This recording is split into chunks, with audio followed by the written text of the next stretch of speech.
Ne erler halketti de yar yar Cenab-ı bari. Kimi şire, bindi etti, bari.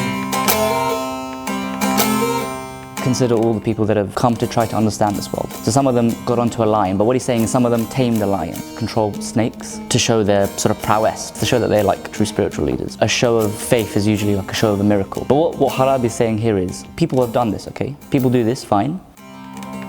Ve lakin yürütmek cansız duvarı Hacı Bektaş Veli İnkara mahsus.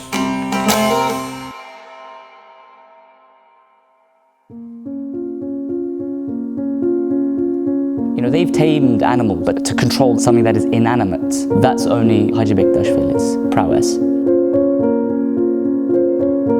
We have this entire world of living things, and we focus on just that. But we live in connection with things that aren't living. Like the ground we step on, to an extent, isn't alive. Okay, religions do this. They subdue people, they control people. But to understand something inanimate, the earth, to control the universe, to do science, if you like, that's the real marifet, that's the real achievement. This myth about Hacı Bektaş making a wall move, there's a story about him where he does this among other people from the area. And that's important to keep in mind because like when Hacı Bektaş moves to Anatolia, at the same time like Mevlana is alive in Konya, and this is like a period where there was this huge migration to Anatolia. In that period you have a lot of people coming to this area and a lot of them sort of considering themselves to be very wise. Because what these people did is they sort of traveled as they were moving across the Middle East to Anatolia, through the Arabian Peninsula, going all the way to Egypt and coming back to sort of gain knowledge, because that was the hub, that was the place where knowledge was at the time. We're talking the Dark Ages in Europe, where Europe is a barren wasteland in terms of like society, like religion has a huge grip on people. There's no progress anywhere. But the Middle East is like the hub of science. The Middle East is today's America, it's today's Europe,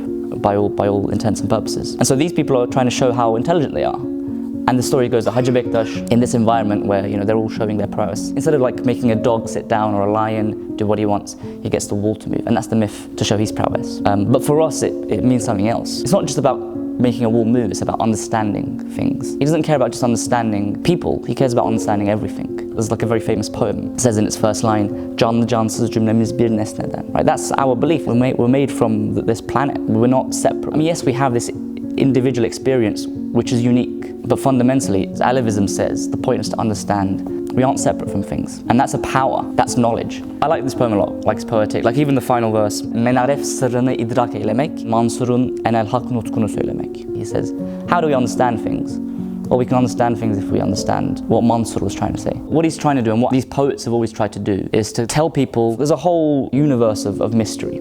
And we're never going to understand all of it. That's the sort of first thing to accept. That's in contrary to most religions, because religions say, yes, there's lots of mystery, and we know what the answers are. The answers come from this. But for us, the beauty is in knowing that there are things you don't know. That I think is a maxim within Alevism, and that's sort of why Alevism was always counter-religion. It was always on the fringes. The key line here is, "Ve lakin yürütmek cansız duvarı." That's the key line. Because it's quite a powerful image. For me, I don't think of it as a miracle. I think of it as like realizing there's all this stuff that I don't know. And I think it's a good thing to commit yourself to try to understand the world.